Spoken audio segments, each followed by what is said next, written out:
Hello, LinkedIn, for another session, LinkedIn Live. Today, we have a great guest. We have Pawan Joshi joining us from E2Open. He had a very good presentation during the Makers and Movers Summit last week. Many questions came after it.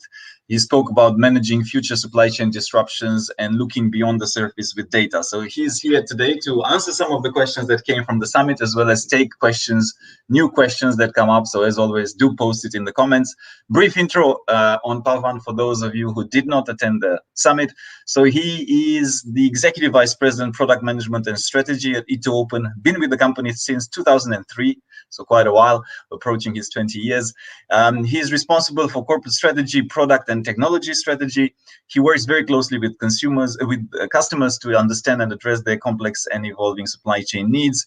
And of course, he's also responsible for the evaluation of new technologies and products along with E2Open's acquisition strategy.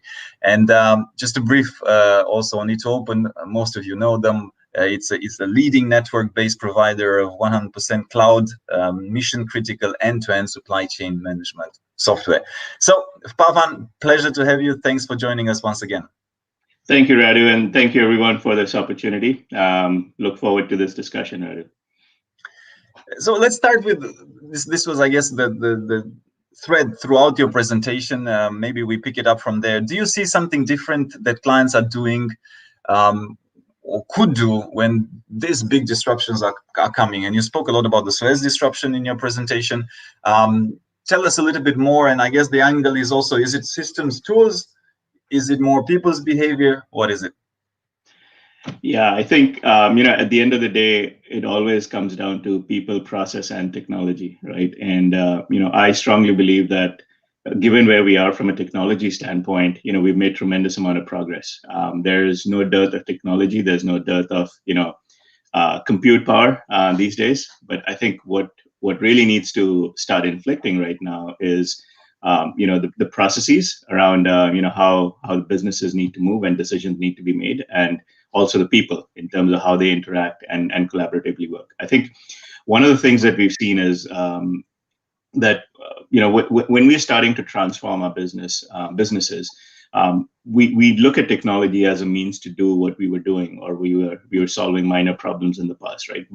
I think we have reached a point where we should look at technology as an ability to leapfrog some of the constraints that we had in terms of process and in terms of leveraging people. I'll give you a classic example, right?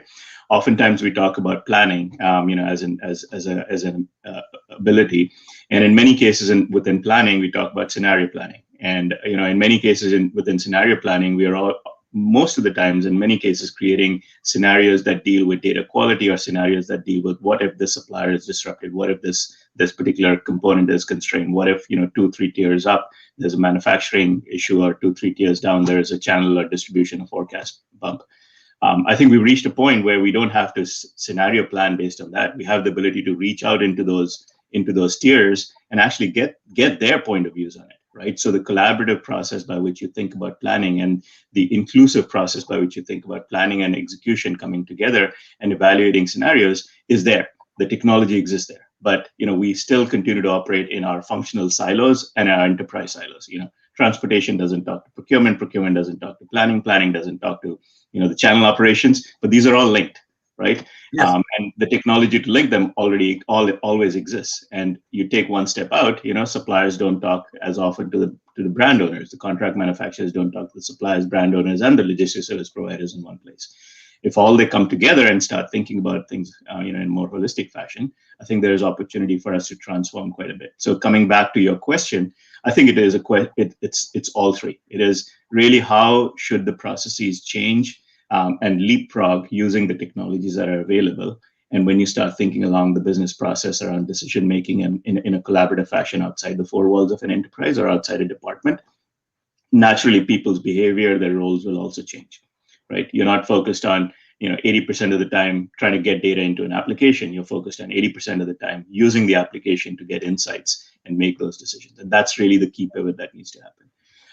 And if you put that in the context of these disruptions, successful companies are the ones that are able to actually utilize that and pivot over from doing what they were doing prior to the disruption and learning from the disruption and saying, what should we be doing? It's not a question in this day and age, the global footprint that we have. It's not an option to go from one disruption to the other. We know disruptions are going to happen, so you got to be prepared for how do you deal with those disruptions. And I think that's where sustained advantage and sustained change will come, in terms of these things. So as we look at some of our customers, the way they've been able to deal with this change is not this disruption is not the fact that they were waiting for the Suez Canal or one of the pandemics to hit. It was just that they recognized that the way to go forward and to establish competitive differentiation is to really break down these silos, these walls, utilize technology to go broad and holistic. And then as you go broad and holistic, the solution set that you have to solve any problem, whether it be your day-to-day operational problem, whether it be quarter by quarter, your revenue targets and your margin target problems, you can solve them in a much more holistic fashion. The opportunity set that you have to increase demand is not just limited to channels and new partners, but to promotions, to running rebates, to incentivizing your marketing partners. And the way to deal with supply disruptions are not always component supply or the same supply supplying more. It's also diversifying your supply base, diversifying your product design. So that's the aperture that I think going forward we'll need as we start thinking about how do we solve this problem in a sustained way. And you can put it under the resiliency bucket, you can put it under whatever buzzword we want to use at that particular point in time. But at the end of the day, what we have realized is that no company or no continent or no country can be isolated anymore. I mean, the cat's out of the bag. The Pandora's box is open. We cannot put everything back in and expect the box to close. So now we've got to deal with how do you actually manage this in a global fashion. I guess what comes to mind is, and there's been an article where I was reading something. You talked about silos, right? So planning. There's usually the four big pillars of supply chain. The simplistic pillars that I like a lot because it's clear. It's plan, procure, make, deliver. There's different departments even within that. They oftentimes have different KPIs, conflicting KPIs. Then if you add sales and marketing, then you add finance, then you add, they also have their own sets of KPIs. So thinking holistically, in theory, that's a must. Now, I guess my question is, how do you do that in practice? And maybe how is one, and who should do it, right? Is it the CEO?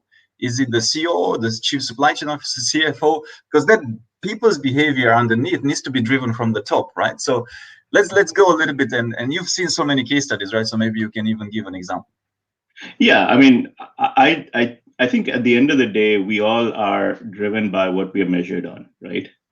That's the nature. Whether you look at an enterprise, operating in the public market, whether you look at an enterprise operating in the private world, whether you look at a department, whether you look at an individual, right? At the end of the day, how we are measured determines, how well we are doing. So, at the core of it, some of those measurements have to change, right? And I'll give you a very simple example, right? If you think about a transportation department at a company, what are they typically measured on? They're measured on-time delivery performance, right? A straightforward metric. I mean, you book, you have, $500 million of freight under management. What is the percentage of on-time delivery arrivals? If you are above 80%, 90%, you're doing awesome. If you're in the 50% bracket, something's wrong with your department, right? But then if you take one step back and start thinking about, is it the department that's a problem, or did something upstream cause the problem? Was the product ready to be picked up in time, because of which it didn't arrive early or late, or was it delayed in the beginning? Was the manufacturing process itself slowed and disrupted, because of which transportation didn't get there on time, right? So when you start opening up the aperture, you then realize that maybe that isolated metric doesn't make sense. It has to be on-time delivery performance based on product being available, right? But is that an accurate measure from a business standpoint? Probably not. Right? Because what you're really interested in is not on-time delivery performance only. You're really interested in, did the product get to the customer or that particular consumer in time or not? So when you start opening up the aperture, then you realize that these metrics are all related in some way, shape, or form.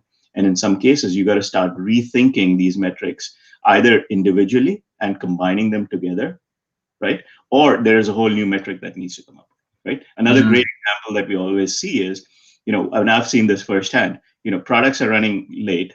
Our transportation department picks up the phone.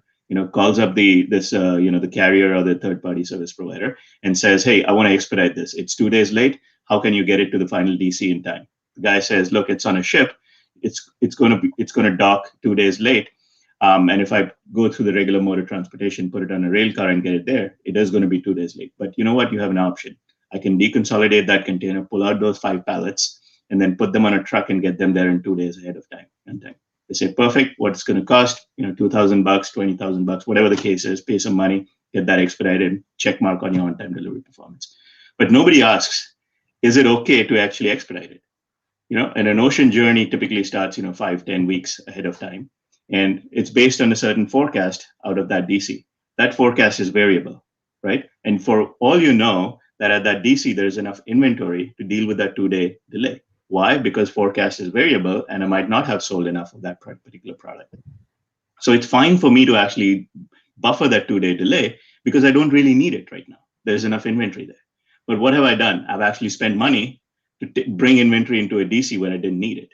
And that's the holistic thinking that we need. And some of the KPIs change. So we got to move away from managing department by department and start thinking about these in holistic terms. And there are certain organizations and some of the leading supply chain companies actually transforming, because then they're looking at their transportation performance, not just in the context of when the product is ready to be shipped, but should the product get there and when do you need it?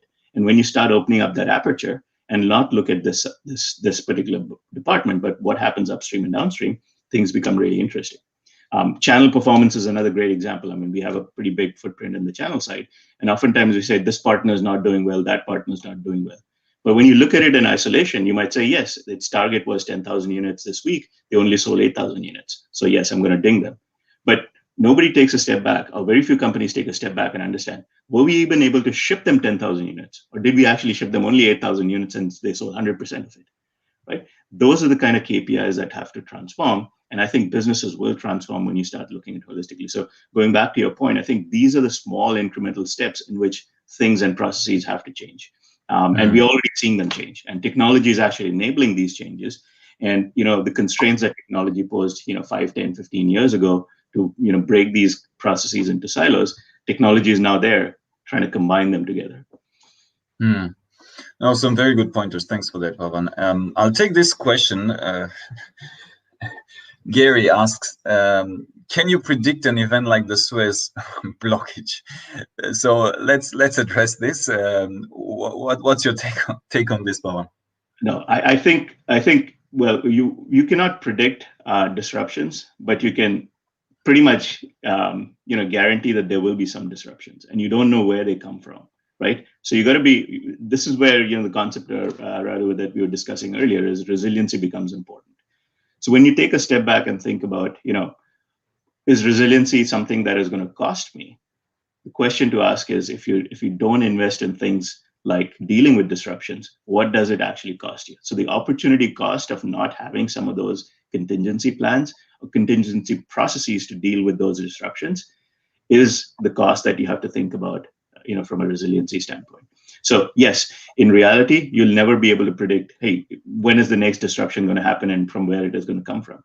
But we know in our global world, whether it be around raw materials coming in or finished goods going out, or the multi-tier aspect of it, there'll always be disruptions. In fact, we are living through one of the most massive disruptions that we've ever seen, and 14 months into this and still counting in terms of what it happens, right? And these disruptions oftentimes are not in your individual departments. They are actually disruptions that have a domino effect. Like the reason why we have constraints, the reason why the Suez Canal disruption became so prominent was because it happened at the backdrop of some of the most constrained demand supply environment that we have in ocean shipping, right? Our demand, we're consistently booking 20% more containers day over day since September, and we see that in our network as we look at it, and we don't see any of that thing coming down. And in that highly constrained environment, when you see disruption like this, you know that it is going to have a bigger effect. And that domino effect is not just in terms of products getting to the shelves, it is the raw materials getting to factories, which will then be transformed into another set of sub-assemblies that go into another set of factories. So that domino effect is huge. And then you think about ships being out of place and all that. So I would say you You cannot forecast those disruptions, but you need processes to deal with those disruptions. And the only way you can have processes to deal with those disruptions is to have the feedback cycle to make those decisions more realistic. You cannot deal with a ship that is stuck and 250 ships behind it stuck for 2 weeks. But what you can definitely do is what happens at the destination. What are the options that I have at the destination? How much supply do I have? How much products do I have sitting in my European region? And how do I best manage that constrained supply that I'll have for a week or 2 weeks based on that?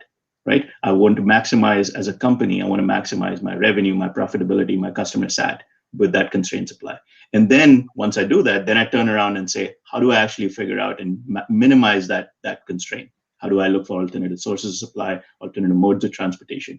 But the first order of business has to be understanding what is in that region, what are my options, who are the customers? And the faster we can do that, the faster the customers can and our clients can do that, the better options they have to react to it. Why? Because in that 1 week period, if you can make these decisions really quickly in the context of the business, you can then have a lot more options. If it takes you 3, 4, 5 days to get to that point, you've already lost that opportunity. And speed is really important, and being able your to competition. I mean, your competition will beat you. And I'll chip in an example. I was talking to an electronics manufacturer, and they had a very interesting model. They had combined engineering and R&D into supply chain, so the supply chain was together with those people. Right now, there's some huge chip shortages, as many of you know. And what they did was to look at what is the closest chip to the chip that we need, which is now, we can't buy it. How can we quickly amend it a little bit? Then they would place the order, and then they would act on it before the competition would. And then you're serving the client better. You can get market share, and all of that translates down the line to more revenue, more customers. Customer satisfaction is high, so it has a ripple effect. I want to take this one, right? Let's look at a good example, right? You don't necessarily need to name them if you don't feel comfortable, Pawan, but what is a good example of transportation management done properly? What does that mean, actually? Is it software? Is it tools? Is it people? Is it all of it? I think you probably know my answer. I think it's a little bit of all, right? And the reason why I say it's a little bit of all is because I keep saying this, right? It's not that products are not coming to market. It's not that our transportation systems that companies use and our nations use is broken. Right? They're still bringing products to market. It's just that there is inefficiency in that. We're not utilizing the maximum potential that is there. We're not utilizing it in terms of capacity. We're not utilizing it in terms of timeliness, in terms of the modes that we could use, and how quickly can we predict and drive consistency there, right? So when I think about transportation management, for me, the transportation management starts right up front in terms of planning process. Like, where are you making? What are you making? What do you need? And the earlier you know that, the better you can deal with modes of transportation. So the later you have it, the more you have your options locked in stone. Like a good example of this, we are working with a very large, consumer electronics high-tech company that makes, laptops, desktops. And for us, we're in the process of, rolling out across the entire company, all geographies, demand planning and supply planning, right? And when you think about the basis of what does it allow them to do, it not only allows them to plan better and manage material procurement and all that. The biggest advantage that they have is it allows them to use modes of transportation, global modes of transportation, in a more efficient fashion. The air mode of transportation, which was the primary dominant mode, because they were not planning ahead of time and they didn't have enough lead time to put stuff on ocean, and they were flying a lot of stuff on air, is 5 times more expensive, right? And if you look at the carbon footprint, it's even larger when it comes to ocean. But if you're able to plan better, and if you're able to have a consistent plan around what you need on ocean shipping, and there's predictability around that particular plan, then I can transition from air to ocean. And utilizing efficient modes of transportation is extremely important because it allows them to cut their costs down by 1/5. And if you think about billions of dollars of cost, and that 1/5 is extremely large when it comes to cutting down the thing. So I look at transportation management, again, not as efficient use of mode of transportation, but really what happens upstream. How quickly do you know? Especially in this given environment when transportation is highly constrained, whether you look at ocean, whether you look at air, or even you look at on ground road transportation across the world, and everything is constrained right now. So the earlier you know what you need to ship, the better you'll be able to utilize that. And most importantly, your carriers, your third-party logistics service providers, will be able to give you better service because they know ahead of time and they can plan for you, and they trust you that you'll always utilize that capacity rather than deal with rollovers or late shipments being ready, right? That's the mode. So transportation management, I mean, there's tons of optimizations that already exist. I mean, transportation, if you think about a TMS system, I think it's been around for the longest time, and we've got tremendous amount of algorithms that optimize it to the nth degree, right? But in my mind, I think that is less important right now in this day and age. What is more important is, are you actually leveraging that optimization capability at the right time? Because if you use it as late as possible, then you only have so many options available. If you present that plan ahead of time, then it opens up a series of possibilities to it. So kind of coming back to the whole holistic decision-making process, that is really the need of the day. And I think it's going to be the future. The companies that can deal with it and utilize that approach, better and continue to iterate on it and improve on it are the ones that are going to succeed. And how about just in time? Is that model still going to be? Right now it's out of the it feels that it's out of the window because of the so many disruptions that if you were strictly operating, I mean, I think most companies are no longer operating strictly on just in time because they can't. If you just do that, then the likelihood is you're not going to build your product anymore. But how do you see it in the future playing out? Yeah, no, I'm a big history buff, right? So for me, when you look at things like just in time, or you look at other major events that have happened in supply chain, right? Think about our focus on quality or focus on lead time reduction, just in time. These main innovations, I would say, in terms of process. You got to also peel the onion and say what really did companies and people invest in it to make these successful. Right? It's like the iceberg. We see the tip of the iceberg called just in time, but there is a whole bunch of investment below, the water that we don't see that has to happen to make just in time succeed. The amount that Toyota spent, I mean, as really creators of that process in their suppliers in their quality processes, in terms of funding some of their factories, in terms of setting up distribution centers and factories close to their own factories to be able to run just in time. But more importantly, what we always forget is the amount of predictability they gave them in terms of forecast and forecast accuracy and coverage and liability, so they could really operate their own processes in a just-in-time and an efficient fashion. Because just-in-time doesn't mean only you operate in just-in-time. It means that the cascading effect upstream has to also be predictable. And I think we have, in many cases, forgotten, what it takes to actually run just in time. We just look at us and say, I'm going to run on lean inventory. I'm not going to give you a forecast because I can't predict my own, sales process efficiently. But I think that's really, I mean, that's you're commanding a fundamental right of yours to operate just in time, but you're not operating responsibly to say, what does the other person need to support your just in time process? So coming back to the question here, I think we were always operating in a hybrid mode. Not everything was ever just in time, right? And we picked and chose what we want to operate on just in time. And oftentimes, the most expensive components, the most expensive parts of a supply operated in a just in time mode, whether they deserved it or not. Why? Because it was often driven by what it means financially to run my supply chain, right? I'm not saying all of them did, but in most cases, that was one of the criteria. Your A components oftentimes were just in time, and you would force your suppliers to, set up that thing. I think that has to change. I think as businesses look at what is their go forward, process that they want to have, their supply chain network in this global footprint, there are certain things that will operate in just in time, but just in time doesn't mean every minute or every shift. Just in time could mean every production day or every production week. I think we got to change our aperture. And the reason why you need to do that is precisely to deal with this variability, right? At the end of the day, the supply chains should be designed, and the processes should be designed to deal with the inherent variability. I mean, there's variability in terms of how, you and I as consumers buy our stuff.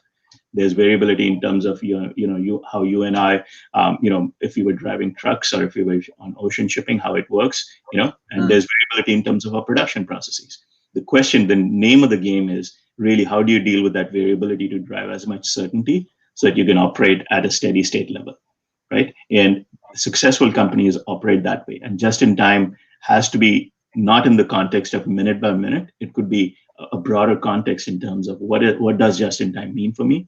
And in some cases, just-in-time is the wrong strategy, and we should acknowledge that for certain components and say these are segment your supply chain. Think about certain segments and certain components and certain processes that operate in a just-in-time in the right time of just-in-time, right?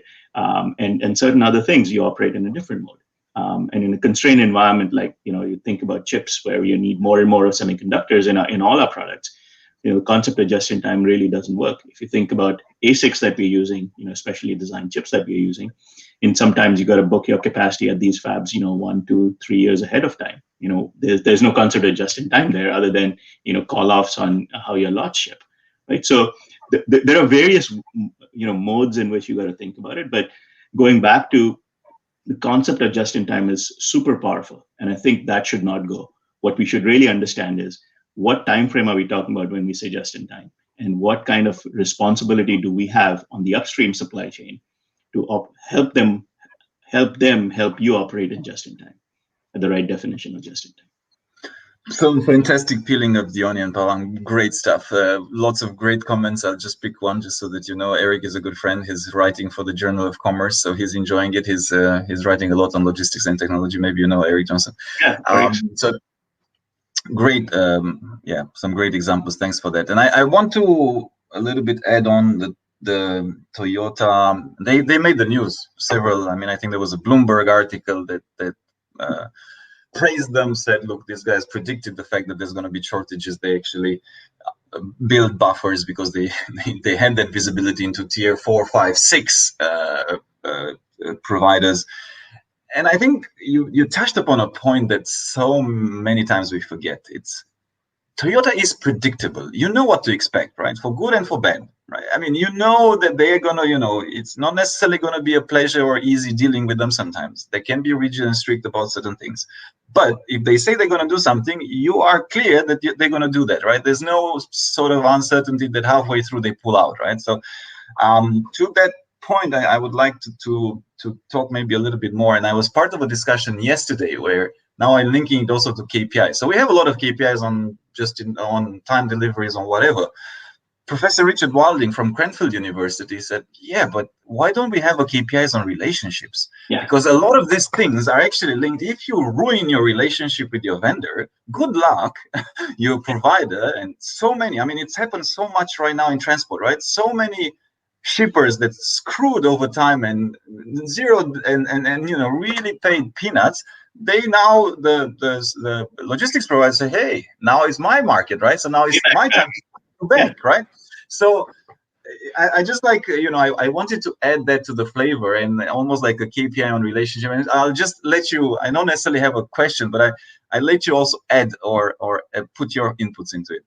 No, I think this is a really great point, right? We rely on our partners more and more to bring products to market as manufacturers, as brand owners. In fact, what major companies have transformed into is really owners of the brand, and keepers of product design in some ways, right? And the customer relationships. Most of the stuff happens outside the four walls, and they become orchestrators of that process, right? It's a massive orchestra. They're writing the symphony, they're conducting the symphony, but the players are all sitting in front of them. In some cases, few levels below them. So we have to keep that at the back of our minds and say, look, in that symphony, the people who are playing should trust the conductor, right? They have a script in front of them, and that script cannot change. You cannot just say every line, I'll let you know when the line comes. Like, it doesn't work that way. It's going to be like a cacophony at that particular point in time. It's not going to be a symphony, right? So there has to be some predictability, and there has to be some trust, right? And what we've realized is, and you gave Toyota as an example, I mean, there are a lot of great brands that have realized that their success depends on not their own operations. It's the operations of the people that they depend on. And that's the whole thing. The concept of just-in-time was exactly this. They realized, and companies realized, that for me to operate at a very lean inventory level, I have to drive predictability not only in my operations, my upstream operations, right? And that's really the need of the day. Coming back to your point, you cannot always squeeze your partners out all the time, because you will lean on them in times like this where you need resiliency. You need to be able to respond to something that you did not have in your plans. And the only way to do that is the concept of what I call collaboration. In fact, when I started my supply chain journey, back at I2, about 20 years ago, or 21 years ago now, the whole product that I was a part of was called collaboration planning. And we at that time recognized the fact that planning was important, but unless you're collaborating with people that are going to execute the plan, that plan is useless, right? So you got to bring in, and today we call it convergence of planning and execution, but that convergence of planning and execution comes with some amount of collaboration. I mean, if I tell you got to produce 20,000 widgets and you say, you know what, I can produce 19,000 today and 1,000 tomorrow, is that good enough? If it's pure black and white, I will say you're a bad supplier. You didn't meet my 20,000 widgets. But if I'm collaborative, I would say, yeah, actually you're right, because I only need 10,000 today and I need 10,000 tomorrow. So as long as you can do this for me, that's fine. And we agree to say it helps you, it helps me. Let's go do that. So that's the thing. And coming back to your point, the relationships become really important.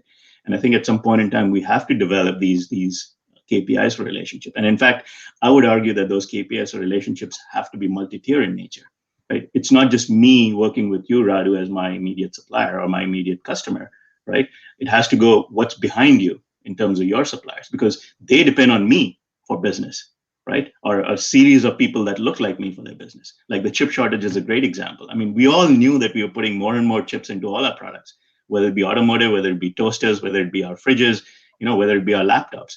But we cannot say that we woke up one day and realized there was a chip shortage. That was a train that was heading in a direction. We all knew that it was happening, right? But we should have raised a hand and said, look, my demand is going up. So let me go back 2-3 tiers up and talk to the 4 or 5 fabs in the world that control 80-90% of that capacity and say, look, we are going to guarantee that there is demand coming your way. Why don't you start investing? Because this investment is a 2-3 year investment. You can't turn on a fab overnight. It takes some amount of time. But we didn't do that. We didn't do that as large brands, as collaboratively going to that tier and saying, we all depend on you. Let's start the investment. But those are the things that have to change. And I think they will change, as we go forward, because that's the nature of our dependency on these kind of processes around the world in the future. They almost become infrastructure for us, right? This is infrastructure for us now. Yeah. And that kind of, we had maybe 120 executives that we surveyed, and they talked about the 3 C's that every supply chain executive, professional, operations, and at board level, really, I think it operates the same. But since we're talking supply chain here, right? So the number one is communication. You need to be agile and good communicator so that you can expose your ideas and express your ideas well. Number 2 was exactly this, collaboration. You need to think from a win-win perspective and long-term, not, okay, let me do some cut corners now and hopefully tomorrow will be better.